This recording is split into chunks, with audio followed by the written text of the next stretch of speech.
Di kita itu kebanyakan belajar, tapi kurang mengamalkan.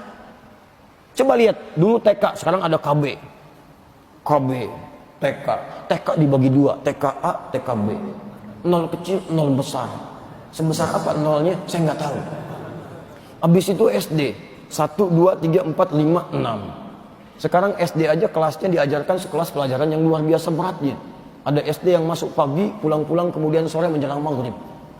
Setelah itu masuk SMP 3 tahun lagi, SMA 3 tahun lagi, TK aja udah 2 tahun, KB setahun 3 tahun, tambah SD 6 tahun 9 tahun, tambah SMP 3 tahun 12 tahun, tambah SMA 3 tahun 15 tahun, tambah S1 4 tahun 19 tahun, S2 misalnya 2 sampai 3 tahun 22 tahun, S3-nya 3 tahun misalnya 25 tahun, 25 tahun belajar, berapa tahun yang diamalkan? Berapa tahun yang diamalkan? Sekarang kalau cuma ngisi waktu berangkat kampus pulang, berangkat macet, dapat macet pulang, capek, tapi nggak ada yang diamalkan, nggak ada buahnya. Kayak orang nanam pohon mangga, tanam, ada hama bersihkan, ada badai tepikan, semua dirawat, tapi nggak ada buahnya. Tungguin sampai kiamat kurang 2 hari nggak berbuah.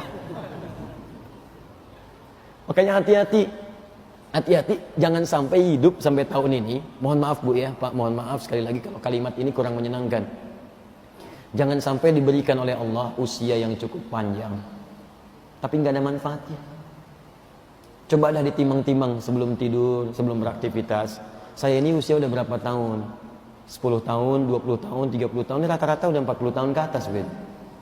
Ya, 30 tahun ke atas, 40 tahun, 50 tahun, 60 tahun. Pertanyaan saya, ini kan nanti dihisab semua nih. Maaf ya, maaf sekali. Dari 40 tahun hidup atau lebih, berapa kali lisan kita digunakan pada yang tidak bermanfaat? Itu akan dihisab. Berapa kali berdusta? Berapa kali ghibah? Berapa kali mencela? Berapa kali berselisih? Mata, berapa kali salah lihat?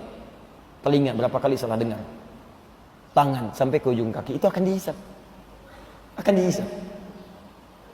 Bahkan yang paling dahsyat, sekarang anak-anak kecil, 5 tahun, 6 tahun, 7 tahun, ada yang matanya nggak bisa lihat, ada yang tunanetra dan sebagainya, ada yang otaknya lumpuh, itu sudah menyiapkan bekal hisabnya menuju Allah dengan berusaha menghafalkan Al-Quran.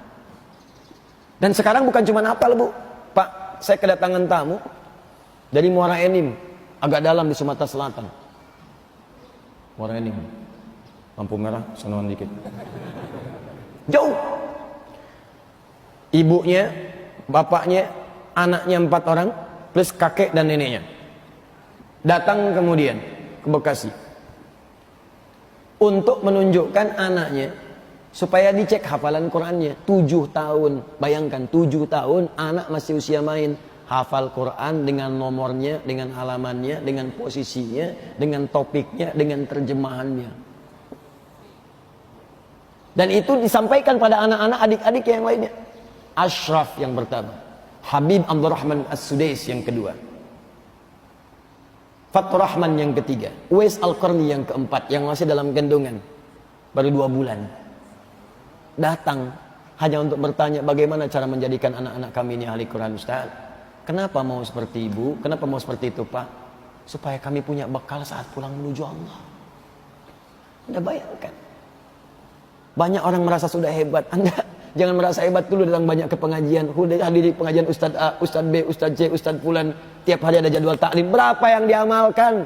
Orang-orang dari kampung udah banyak amal. Dan mereka udah menyiapkan persiapan bekalnya untuk pulang.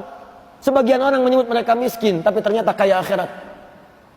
Saya sering katakan, saya pernah datang ke satu tempat, daerah yang sangat terujung. Ya, Telas namanya. Di Google juga nggak ada, Telas, habis.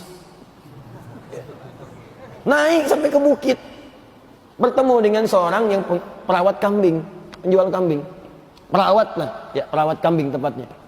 Ditunjukkan saya ke situ, sampai datang. Mana kambingnya? Itu katanya dia. Saya lihat bersih betul kambingnya tuh. Tapi yang agak aneh, ini kisah nyata, saya rasakan sendiri dan saya alami sendiri.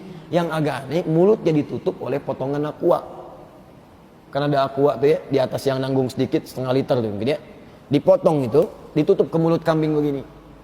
Saya tanya, kenapa itu kambing ditutup mulutnya pakai potongan aqua? Apa sakit? Apa jawabannya? Itu saya mendengar jawaban itu, langsung berhenti, saya tertegun, tak sadar meneteskan air mata. Itu santai jawabannya, itu santai. Dan seakan ingin tersenyum. Itu bukan sakit, katanya Gus. Itu baru dibawa dari tempat jualnya, baru dibeli. Ditutup dari tempat belinya itu sampai datang ke sini supaya di jalan tidak makan yang bukan haknya. Keluarga yang dalam sebulan mungkin cuma dapat 100.000, yang ketika datang bertamu semua makanan dihidangkan, buah-buahan dicarikan, disambut dengan gembiranya. Jangankan mulut tuannya, mulut kambingnya dijaga dari makan yang bukan haknya. Sekarang jangankan kambingnya, mulut tuannya itu yang segala haram dan maksiatnya. Itu di daerah. Jadi kalau orang sudah berlomba mengejar surga, kenapa Anda masih mengejar dunia? Dunia itu kata Ibnu Qayyim rahimahullah, jadikan seperti bayangan. Pergi Anda, dia mengikuti. Kalau dikejar-kejar nggak akan pernah dapat. Jangan bersaing dengan urusan dunia kecil. Yang nggak beriman pun dapat dunia.